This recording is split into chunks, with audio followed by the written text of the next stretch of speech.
আসসালামু আলাইকুম ও রহমতুল্লাহ। মোহতারাম নাজিরিনে কিরাম, আপনারা দেখছেন দক্ষিণ ২৪ পরগনার এক ঐতিহ্যবাহী মাদ্রাসা মাহাদুল কোরআন ওয়া সুন্নাহ মদনখালী জীবনতলা থানার অন্তর্গত। মাশাআল্লাহ, এখানে ৬০ থেকে ৬৫টি ছেলে পড়াশোনা করে। এখানে দুটি হেফজের দরজা এবং মৌলানা ক্লাসের দুটি ক্লাস আছে। ৩ তলা বিশিষ্ট ৬টি রুম বিশিষ্ট একটি ছোট্ট মাদ্রাসা। এখানকার পরিকাঠামো উন্নত মানের, পরিচর্যা। এই ঠান্ডার সময় সমস্ত ছাত্রদেরকে শীতবস্ত্র প্রদান করা হয়েছে।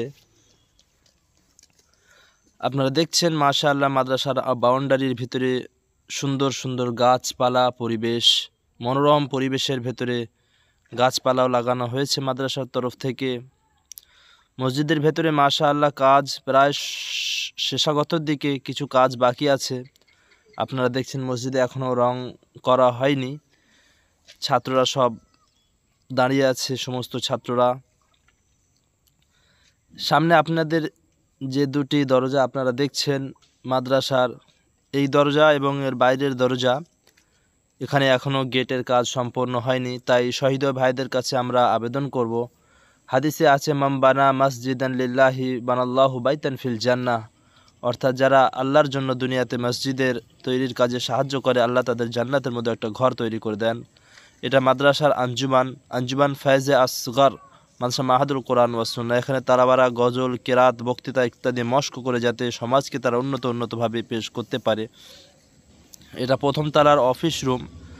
এখানে অফিস, মিটিং, ভর্তি, বিভিন্ন কাজে করা হয় এখানে। তার পাশেই আছে আমাদের কম্পিউটার রুম। এখানে বাচ্চাদের কম্পিউটার যাতে যুগোপযোগীভাবে আধুনিক শিক্ষার সঙ্গে সামঞ্জস্য রেখে কম্পিউটার শেখানো হয়, যাতে তারা সমাজে উন্নত থেকে উন্নত হতে পারে। এটা মাদ্রাসার দ্বিতীয় তলা, ছাত্রাবাস। এখানে একটি শিক্ষকের কামরা এবং দুটি ছাত্রদের কামরা, যেখানে ছাত্ররা বসবাস বা রাত্রে থাকার জন্য ব্যবহার করা হয়। তারপরে আবার এটা দেখছেন এখানে কিতাবপত্র রাখা হয়। মাশাআল্লাহ, মসজিদ এবং মাদ্রাসা খুব সুন্দর একটা পরিবেশ। সমস্ত ছাত্ররা দাঁড়িয়ে আছে। আমাদের মাদ্রাসার মেন কর্ণধার হাজী রিজওয়ান সাহেবও আছেন। মাশাআল্লাহ, এটা মাদ্রাসার ফরেন সাইড।